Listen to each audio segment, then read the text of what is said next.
quase 40 anos, esse foi o endereço de Newton e Elza Carneiro. Nessa casa ampla e confortável, o casal reuniu livros, peças, objetos, móveis e obras de arte que vão muito além do simples bom gosto. Newton e Elza Carneiro foram pessoas incomuns. O que deixaram aqui é um claro testemunho do amor que dedicaram à família, aos amigos, a tudo o que é belo e significativo na existência humana. O que ficou nessa casa também serve de testemunho do interesse que dedicaram à preservação de nossa memória, como nação e como cidadãos.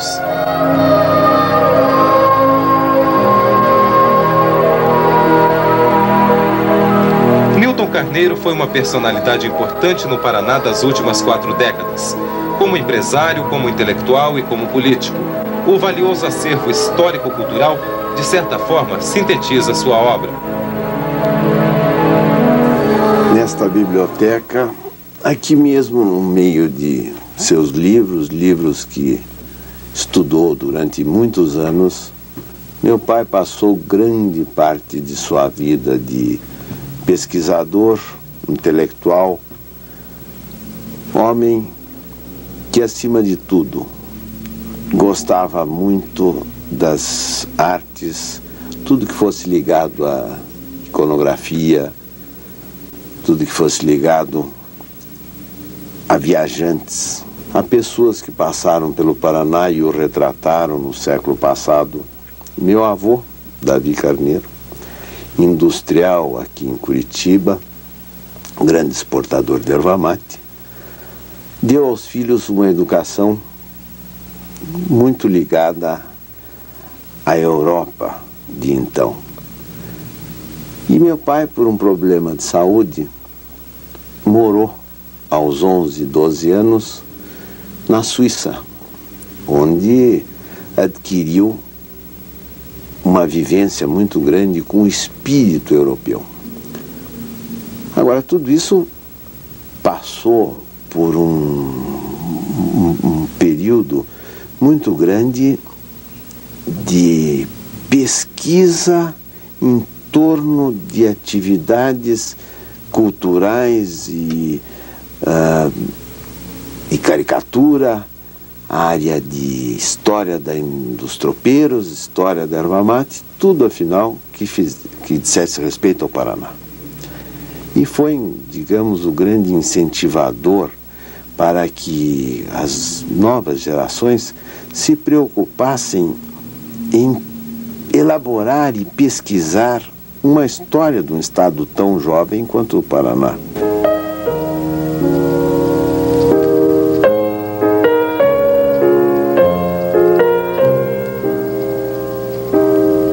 O acervo reunido por Elza e Newton Carneiro representa um documento importante para a história do Paraná e do Brasil.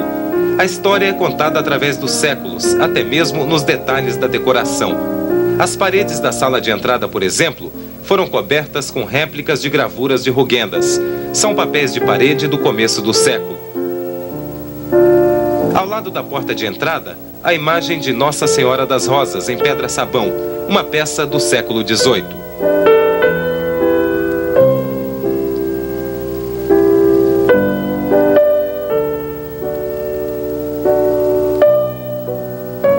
Dezenas de relíquias como essa foram reunidas. Em sua maior parte, são peças de autores desconhecidos que trazem sempre a marca das influências estéticas e religiosas herdadas de Portugal.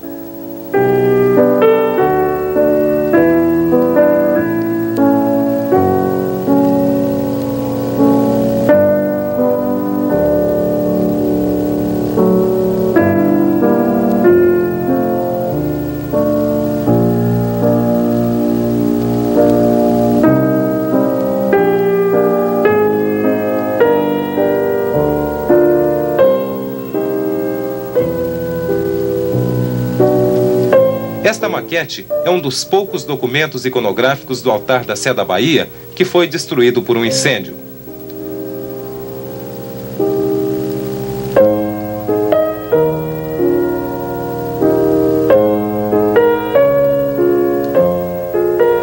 O mobiliário reúne exemplares de 4 séculos.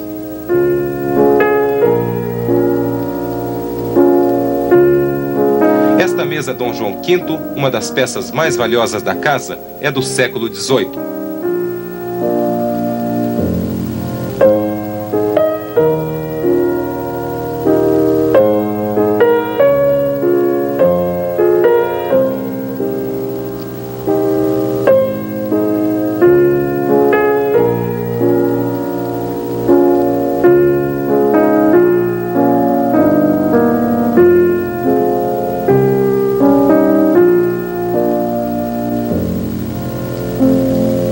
Os móveis que papai tem aqui foram, na sua maioria, comprados em Buenos Aires, de um grande amigo nosso, um grande amigo dele, Dom Antônio Muniz Barreto. Esse móvel, eu me lembro dele na casa de Dom Antônio, foi comprado em Buenos Aires, e muitos outros. Entre os móveis que papai comprou de Dom Antônio, tem duas mesas pequenas, que a gente chama de mesa ratona, e duas cadeiras pequenas que são muito raras e que eram usadas para tomar chimarrão. As pessoas se sentavam e colocavam o chimarrão nessas mesas. E são muito raras.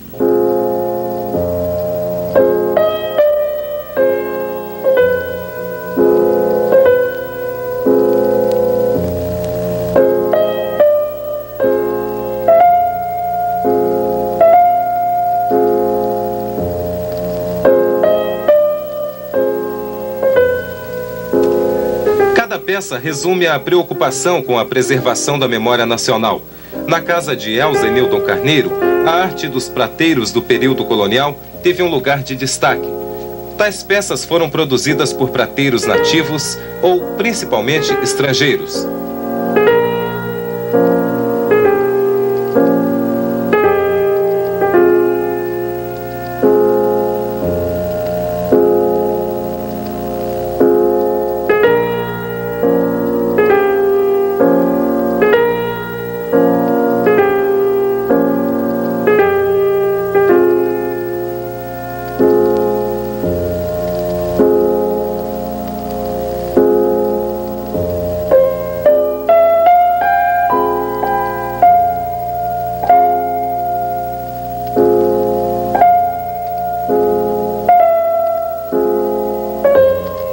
Nilton e Elza Carneiro viajaram pelo mundo, visitaram museus, galerias e antiquários. Com perseverança, resgataram peças valiosas para a memória do Brasil.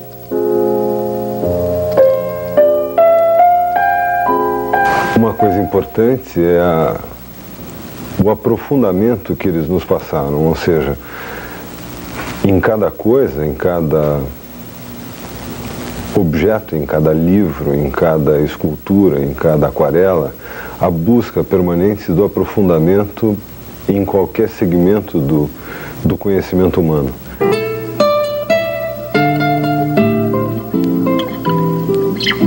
Esta é uma das mais importantes coleções de pratos brazonados já reunidas no Brasil.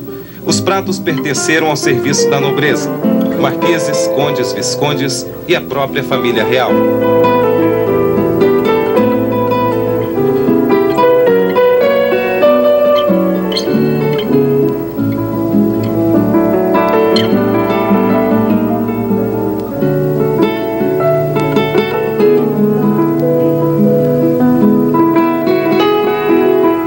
Os leques são do século XIX. São peças comemorativas que vão da abertura dos portos às Nações Amigas em 1808 até os eventos mais importantes do Brasil Império.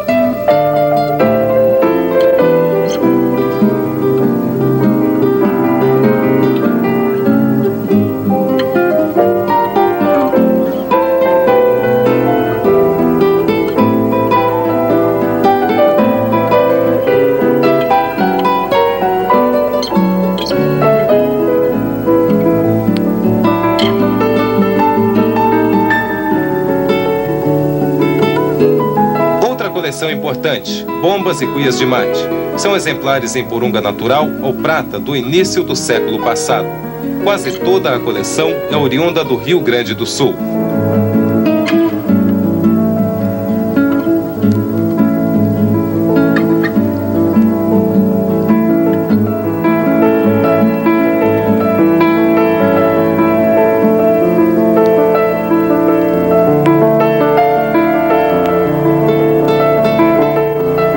Inúmeras outras peças de valor histórico foram reunidas pelo casal. Aqui, potes de farmácia do período imperial. E como esta molheira da Companhia das Índias, há um único outro exemplar no mundo. Essa peça ele comprou em Paris, do antiquário Jacques Cuguel, que era muito amigo dele. Mas ele visitava o antiquário e o amigo não estava lá, e ele perguntou o preço da peça e ficou surpreendido com o baixo valor pedido pelo funcionário, eram $500. Na época não era tão baixo, mas ele achava que a peça valia mais. E ele ficou na dúvida se comprava ou não, foi ao hotel e resolveu comprar a peça, mas mandou um funcionário do hotel com os $500, porque ele estava assim um pouco envergonhado de comprar a peça tão barato. E comprou a peça. Muitos anos depois, talvez 15 ou 20 anos depois, saiu um livro em Paris sobre Companhia das Índias, com a peça igualzinha na capa do livro. E essa peça pertencia a um dos Rothschild, banqueiros parisienses. E papai escreveu uma carta, então, se não me engano, um barão de Rothschild, um deles, contando que existia uma outra no mundo, não era a única, e estava em Curitiba, né? E mandou inclusive uma foto comprovando a semelhança. E depois ele recebeu uma carta do barão fazendo oferta, pedindo para ele abrir preço na peça, que ele queria ficar com par. Tempos depois ele voltou a Paris e provavelmente o barão contou para o Jacques Cuguel, e o Jacques Cuguel não fingiu de brabo, admoestou papai. Então foi você que comprou esse caranguejo 20 anos atrás. Então eles tiveram uma discussão amigável, evidentemente, a respeito, mas é uma história curiosa.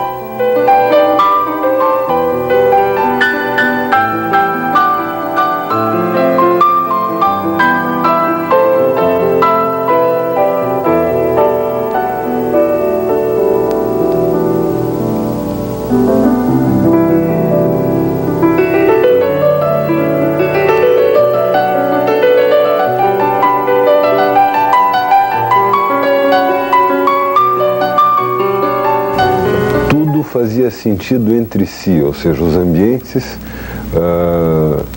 os móveis eram quase todos mais ou menos próximos um do outro em termos de tempo. Então a arrumação acaba resultando numa coerência estética geral. Ou seja, você aqui é capaz de entrar num ambiente que tem muitas coisas, e aparentemente tudo foi meticulosamente planejado para que assim fosse, quando na realidade não foi. Na realidade foi o tempo que foi agregando objetos nos cantos e coisas em cima das mesas, distribuídas de tal forma que tem a mais absoluta harmonia. Na coleção de quadros, o caráter histórico prevalece ao caráter estético. Newton Carneiro compreendia que arte e história caminham juntas, uma criando a beleza, a tristeza ou a violência, a outra explicando-as. A coleção reúne os pintores mais importantes do período em que a arte começou a reproduzir a formação de uma personalidade, de uma identidade legitimamente brasileira. Este quadro foi pintado por Nicolas Antoine Tounet, uma das grandes expressões da missão francesa de pintores, trazida por Dom João VI para desenvolver as artes no Brasil. Outra obra de Tounet, Cimabue e Giotto. A ligação dos meus pais com a arte é muito antiga. Meu pai foi aluno do pintor Alfredo Andersen durante a infância, e minha mãe sempre teve contato com arte na medida que meu avô era um bom desenhista e conhecia uma opção de pintores da época. De maneira que vem de longa data esse envolvimento com a arte, com a estética, esse gosto pela pintura clássica, pela boa fatura, né? Pedro I posou para Henrique José da Silva pintar este retrato. Maior inimigo da missão francesa, Henrique José da Silva foi o primeiro professor de desenho da Academia de Belas Artes, fundada após a chegada da família real ao Brasil. Aqui um quadro de De Martino, italiano que chegou ao Brasil em 1868 e que se dedicou à pintura histórica. Sua obra tem um importante valor documental. A Sir Thomas Lawrence, pintor romântico inglês, é atribuído este retrato da princesa Dona Maria Amélia. Entre os destaques da coleção, as obras de José dos Reis Carvalho, aluno da academia que se especializou na pintura de flores.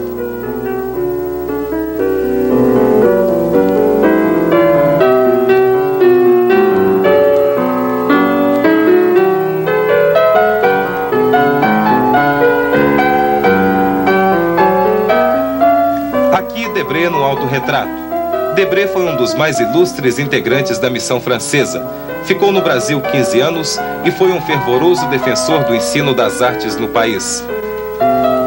Esta é uma tela de outro francês, Nicolau Vinet, um dos maiores paisagistas do Brasil do século XIX. Dom João V, pintado por Domênico Pellegrini.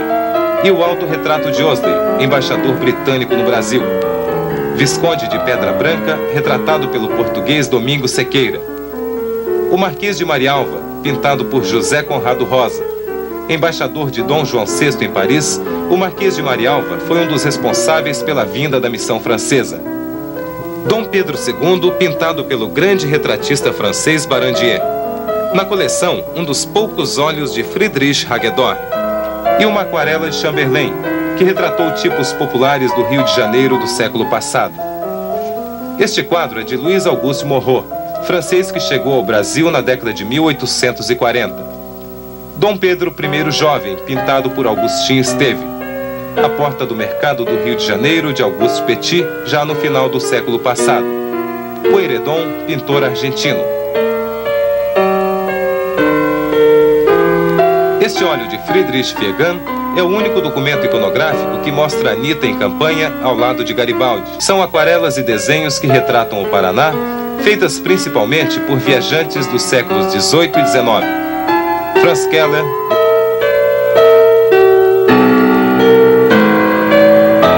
Joseph Keller,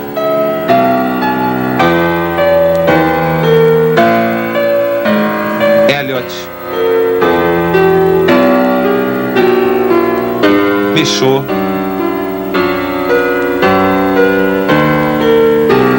Debré e outros.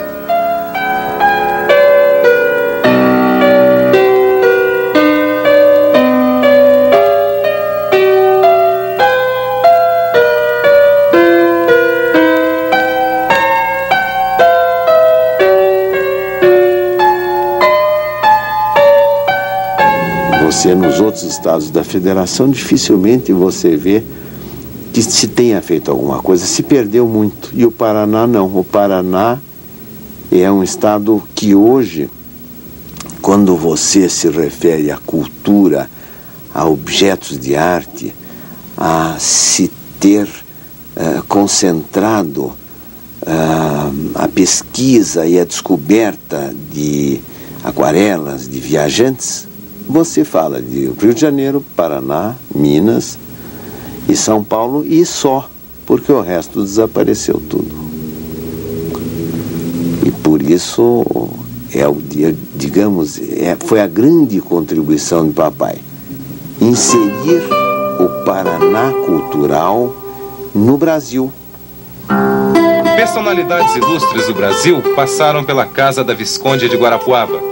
Políticos, religiosos, intelectuais e artistas deixaram seu registro no livro da casa.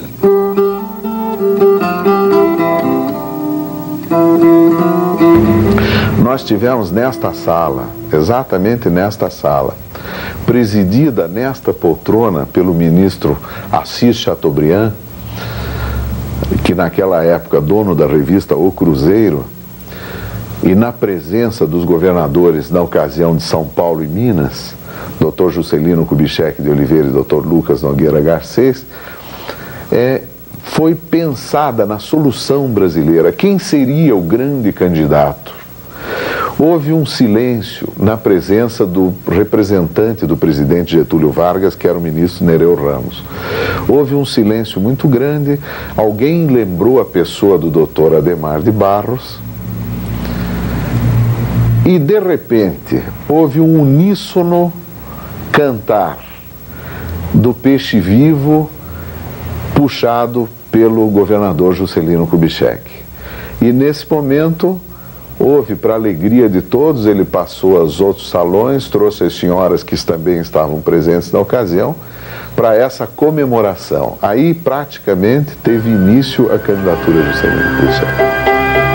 O livro da casa é apenas um entre milhares de livros preciosos da biblioteca de Nilton Carneiro. São quase 20 mil volumes sobre 5 temas básicos: história, filosofia, artes, história natural e literatura. Entre as obras raras, o Certum Palmarum, do botânico Barbosa Rodrigues. O livro, editado no final do século XIX, descreve as palmeiras que o botânico catalogou no território brasileiro.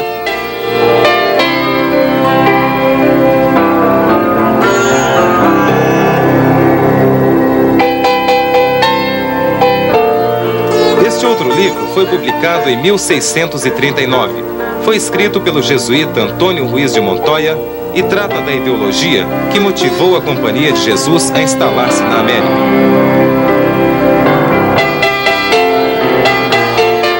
Outra obra raríssima, a História de Nossa Senhora da Luz, impressa em Madrid no ano de 1610.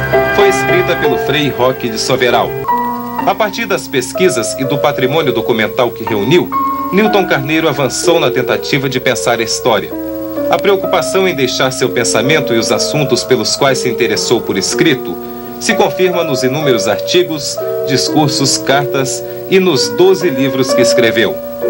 As artes gráficas em Curitiba, José Bonifácio e a Dasonomia, o Paraná e a caricatura, iconografia paranaense, as artes e o artesanato no Paraná, o mate nas artes luso-brasileiras, La Yerba Mate e seus problemas, a fábrica de Colombo e a cerâmica artística no Brasil, um precursor da justiça social, Davi Carneiro e a economia paranaense, a louça da Companhia das Índias no Brasil, 370 dias no IBDF. Esse livro foi publicado logo após Nilton Carneiro deixar a presidência do Instituto Brasileiro de Desenvolvimento Florestal, que ocupou durante um ano no final da década de 60.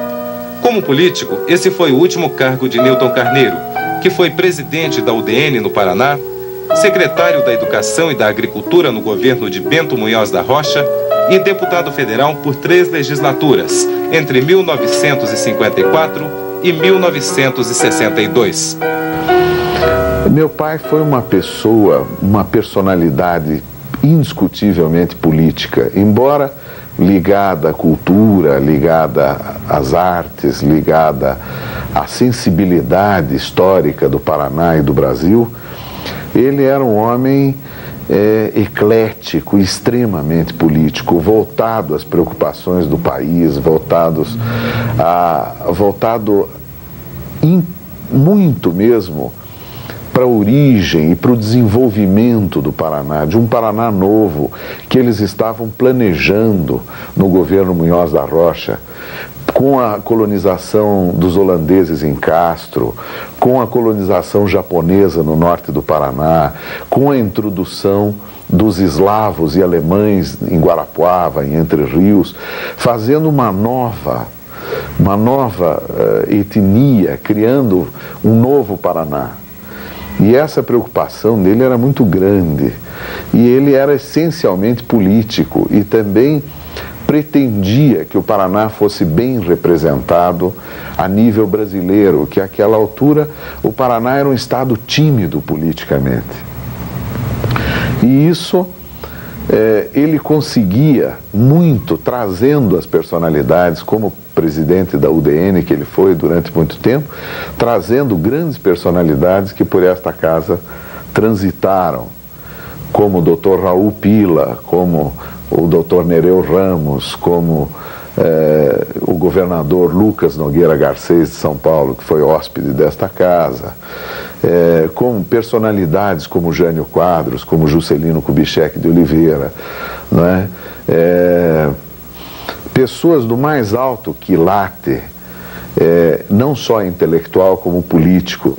Durante esse tempo todo, da vida de papai e de mamãe como colecionadores, nem tudo foram alegrias. Houveram muitos sacrifícios para poder chegar a ter uma coleção importante e grande como a coleção que eles tiveram.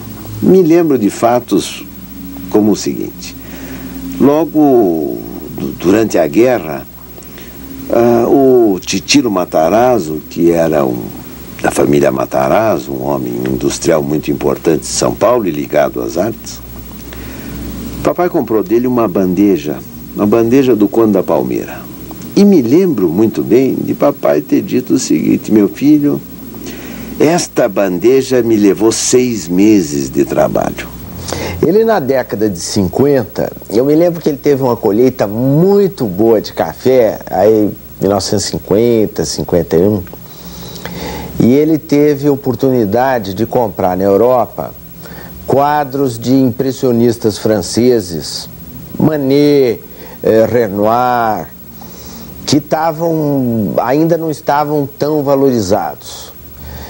Mas ele optou pelo mesmo preço, por uma diferença pequena, comprar quadros de pintores que pintaram o Brasil, de Toné, de Debré, de Rugendas.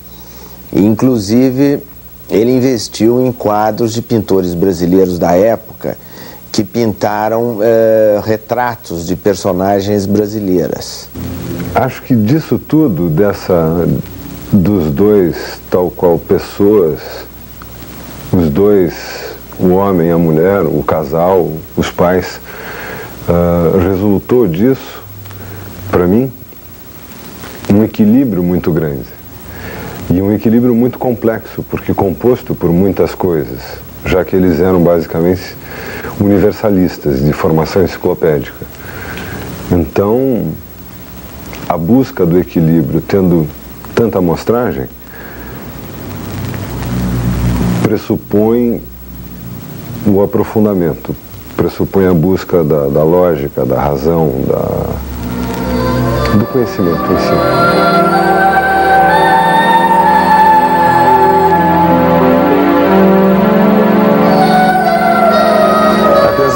Sido o filho que mais tempo conviveu aqui nessa casa, as melhores lembranças que eu tenho de meus pais foram das nossas viagens pelo Brasil e pela Europa, e foi convivendo com eles nesse ambiente, com amigos daqui do meio internacional, que eu pude perceber a dimensão do seu espírito e daí compreender melhor essa casa e o seu amor pela arte e pela história. Ele era muito preocupado com o passado, né? Com a tradição, com a história, porque ele dizia que um povo que não tem passado é difícil de forjar o futuro. Acho que isso se construiu a partir de uma vontade comum, ou seja, meu pai e minha mãe, eles tinham muitos pontos comuns.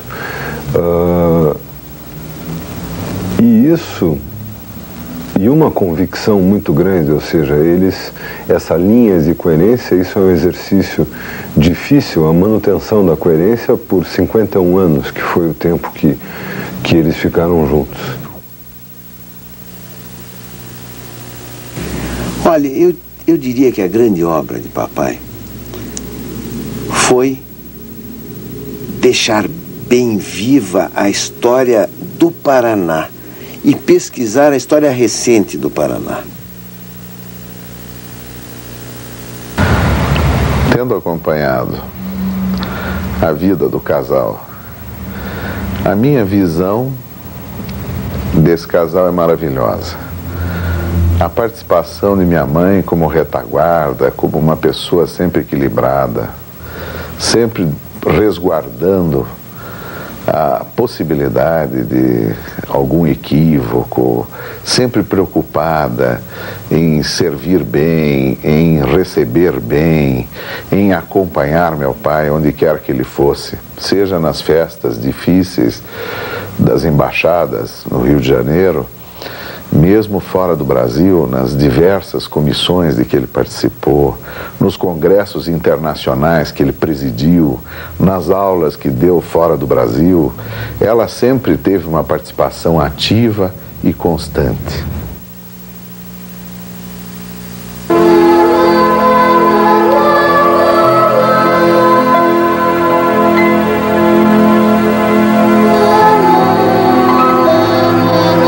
Este vídeo foi produzido no inverno de 1988.